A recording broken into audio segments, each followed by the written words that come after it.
할렐루야. 오늘도 귀한 하루를 허락하신 주님께 감사를 올려드립니다. 오늘 우리가 함께 나눌 말씀은 데살로니가전서 5장 16절로 18절의 말씀입니다. 항상 기뻐하라, 쉬지 말고 기도하라, 범사에 감사하라. 이것이 그리스도 예수 안에서 너희를 향하신 하나님의 뜻이니라.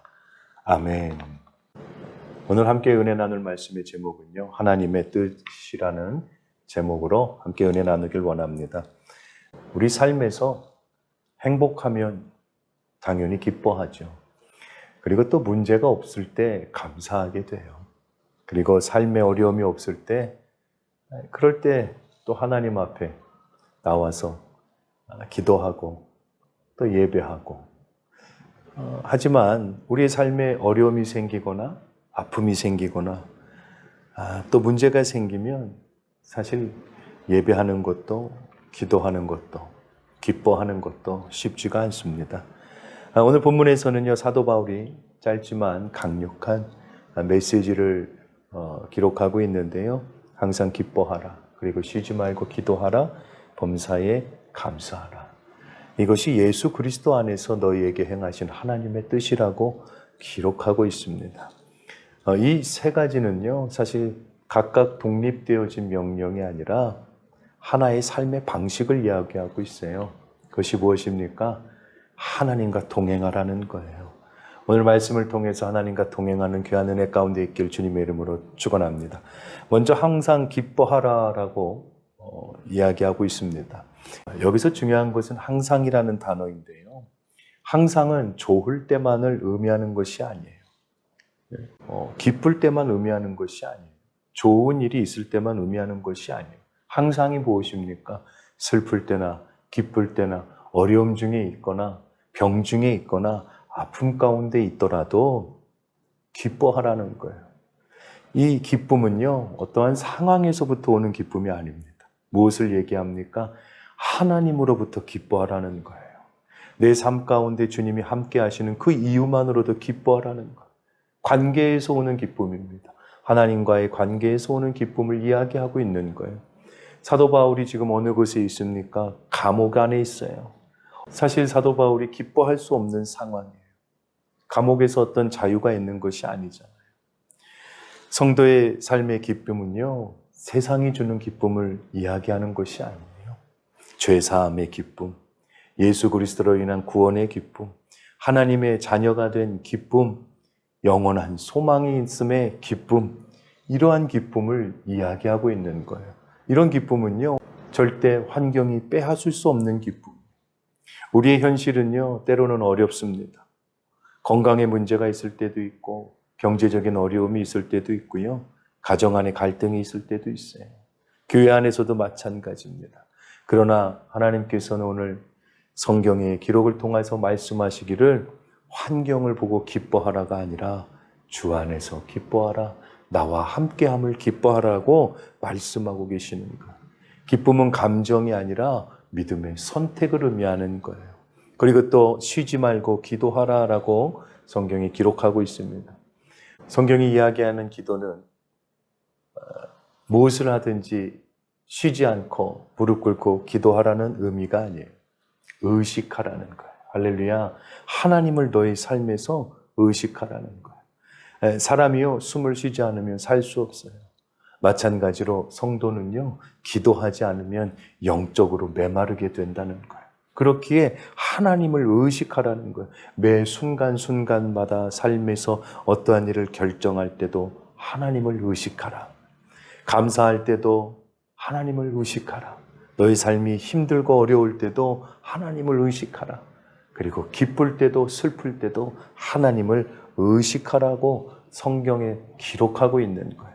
오늘도 우리가 하나님을 의식하는 모두 되길 축원합니다. 그것이 기도예요. 하나님을 의식하는 삶, 그것이 쉬지 않고 기도하는 삶이라는 거예요. 기도는요, 상황을 바꾸기 이전에 우리 자신을 하나님의 뜻에 맞는 사람으로 바꾸기 시작해요. 하나님의 자녀된 삶으로 바꾸기 시작해요. 그리고 하나님을 바라보게 하는 것이 바로 기도예요. 기도는요, 환경을 바꾸는 것 아니에요. 상황을 바꾸는 것이 아니에요. 먼저 나를 바꾸는 것이에요. 내 안에 불안이 커지고 근심이 커지고 염려가 커졌던 그 삶이 이제는 예수로, 그 불안이 평안으로 바뀌고 두려움이 믿음으로 바뀌고 원망이 소망으로 바뀌는 삶으로 바꾸는 것이 바로 기도의 능력이라는 거예요. 우리가 날마다 쉬지 않고 기도하는 모든 양조산학교의 성도 되길 주님의 이름으로 축원합니다. 그리고 범사에 감사하라라고 성경이 기록하고 있습니다. 감사는요, 신앙의 성숙을 보여주는 열매예요. 어제 우리가 맥주 감사주의를 보냈습니다. 사실 감사는, 진정한 감사는 환경으로부터 오는 것이 감사가 아니에요. 하나님께서 그동안 나에게 베풀어 주셨던 은혜를 기억하는 것이 감사라는 거예요. 오늘 본문은요, 모든 일이 감사하다라고 말하지 않아요. 범사에 감사하라라고 말하고 있어요. 모든 상황 속에서도 하나님께 감사하라는 거예요. 감사가요, 현실을 부정하는 것이 아니라 모든 것을 선하게 이루어 가실 그 하나님을 기대하면서 믿음으로 나아가라는 거예요. 할렐루야. 감사는요, 믿음의 표현입니다. 감사는요, 신앙의 고백이에요. 감사는 하나님의 역사를 경험하게 하는 그 시작이에요. 그 첫 발걸음이에요. 원망은 문제를 크게 만들지만 감사는 그 크신 하나님을 보게 만드는 거예요. 우리 모두가 오늘 하루도 하나님 앞에 감사하는 귀한 성도 되길 축원합니다. 오늘 18절 마지막이 매우 중요한 말씀인데요. 이것이 그리스도 예수 안에서 너희를 향하신 하나님의 뜻이니라. 할렐루야. 많은 사람들이요, 기도하면서 이야기합니다. 하나님의 뜻을 알게 해주세요. 하나님의 뜻이 무엇입니까? 라고 묻습니다. 그것은요, 하나님의 뜻을 안다는 것은요, 점장이가 점을 치듯이 그렇게 말씀을 주시는 것이 아니에요.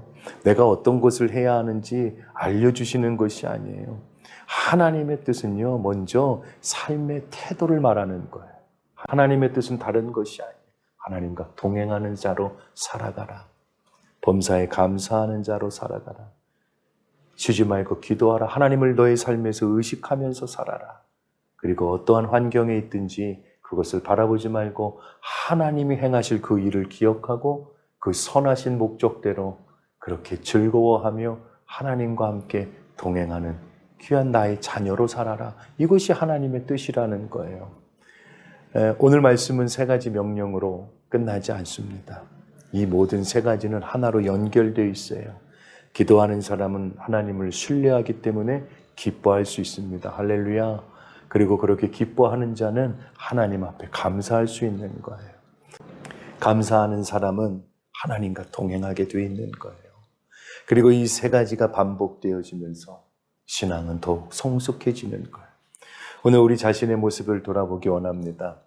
형식적인 기도로 내가 살아가고 있지는 않는가? 내 삶에서 기쁨을 잃어버리지는 않았는가? 그리고 감사보다는 내 입술이 원망의 입술이 되어 있지는 않은가? 우리의 삶의 모습을 다시 한번 돌아보길 원합니다. 그리고 오늘도 주님께서 우리에게 주신 말씀처럼 항상 기뻐하며 쉬지 말고 기도하며 범사에 감사하는 그러한 양조산학교의 성도 되길 주님의 이름으로 축원합니다. 함께 기도하겠습니다. 사랑과 은혜가 풍성하신 성삼위 하나님, 오늘 우리에게 항상 기뻐하라, 쉬지 말고 기도하라, 범사에 감사하라는 귀한 말씀을 주심에 감사드립니다. 환경을 바라보며 기쁨을 잃었던 저희의 모습을 용서하여 주시고 우리의 상황보다 문제보다 크신 하나님을 바라보는 믿음을 허락하여 주시며 구원의 은혜를 기억하며 날마다 예수 안에서 기쁜 그러한 성도의 삶을 살아가게 하여 주시옵소서. 기도보다 염려를 앞세웠던 모든 모습을 회개하고 이제는 어떠한 순간에도 주님을 먼저 찾는 귀한 성도 되게 하시며 우리의 삶 가운데 날마다 하나님과 동행하며 성령의 인도하심 따라 살아가는 모든 성도들이 되어줄 수 있도록 주님 인도하여 주시옵소서. 오늘 하루도 우리의 가정과 교회와 일터와 사역 위에 주님의 평강을 허락하여 주시고 기쁨과 기도와 감사가 우리의 삶을 통해 드러나게 하여 주시옵소서. 예수님의 이름으로 감사하며 축복하며 기도드렸사옵나이다. 아멘.